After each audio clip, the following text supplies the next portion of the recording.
When I first came to Weber State, I was going to be a vocal performance major.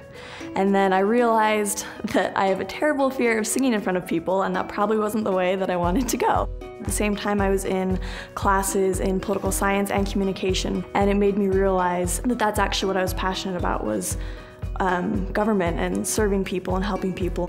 I love internships. I'm currently serving my 4th internship. In my first internship in DC, I was working for a Weber State alum. She was a director within this department that I was working, but she still took the time to come back and visit me at my desk and give me advice and offer to help me in all of my future endeavors, and it meant a lot to me. I enjoy welding because I struggled with it so terribly at first. I like a challenge. I like to be completely frustrated and out of my mind about something and then figuring it out and having that amazing sense of accomplishment. I had an internship with a company called Miller Electric Manufacturing. I beat out everyone from BYU, Idaho, as well as Weber State that interviewed. So that was a pretty proud moment when I was offered that internship. I got there and made every mistake I could possibly make. The way I look at it, no one ever got better by being completely comfortable all the time. It's all about putting yourself out there, making mistakes, and learning from it. The company offered me a position even before I graduated. It was at Weber State that I finally decided, you know what, I want to teach, and I want to teach physics. I already have a job as a teacher. I'm teaching 7th and 8th grade science. I think all educators hope they're making a difference in the lives of their students. Whenever I think about light, I always think of Dr. Soul. When I think about scientific method, I think of Dr. Johnston. And I hope that my students will do the same thing. When they think of conservation of energy, I hope they think of Mr. Sherman. I came into the Air Force whenever I was 18 years old. I knew that it was what I wanted to do, but ultimately the reason why I even went into the Air Force was to get my education. And I had my little motivation, and my 7-year-old, she's been there with me every step of the way. It's been really hard. There have been times where I just didn't know how I could go forward. But ultimately, it's been amazing. I had to take about a year off of school to deploy to Iraq. And Iraq wasn't that bad, but being away from her was. That was really difficult for me. And I missed some classes, and it became very hard to be able to focus and to keep going. But in the midst of everything, I was somehow able to get through it. The main thing that I want to be able to get from this is to prove to my daughter that no matter what, you're going to be able to do everything that you set out to do. The main thing that golf taught me in life was that my thoughts and my attitude control my actions and my behavior.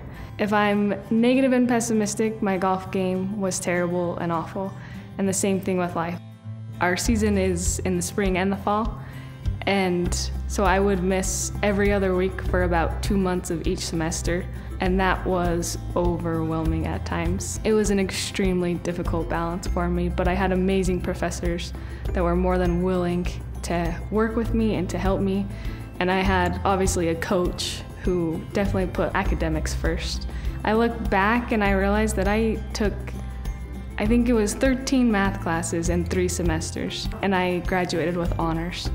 So what I've learned about myself is not that I can only do hard things, but that I have done hard things. My family and I immigrated from Chile 14 or 15 years ago. As a kid, I lived life day to day. I didn't really have any plans or big visions. I was the kind of kid that threw snowballs at cars. Growing up, we never really had much money, and the thought of college, it never crossed my mind. But a friend suggested that if I wanted to keep going to school and I couldn't afford it, that they may be able to find scholarships for me. And in the beginning, it was only $500. So I still had to find the money to pay for the school.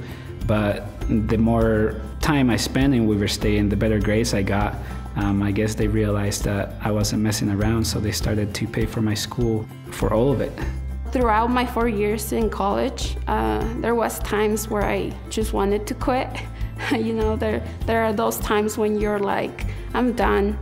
I can't do it anymore. But Pat DeYoung, she helped me out. She's really good at motivating people. Pat likes to see girls in engineering because there's not many of them. And she believes that we should help each other. At Weaver State means a career. It means an opportunity in life. I can never repay Weber State for what they've done for me, but I hope at least that I can pay it forward. For me, Weber State was my door to achieve something greater. They have given me the foundations, the basics, so that I could build something better. That education that I received from Weber State, it's in me, and now I get to pass it on to my students. Weber State has been the best decision of my life, and I will forever bleed purple. Graduating from Weber State is the culmination of so much effort and so much soul searching and figuring out what I want to do with my life and where I want to go. I've proven to myself that I can finish something when I didn't think I could.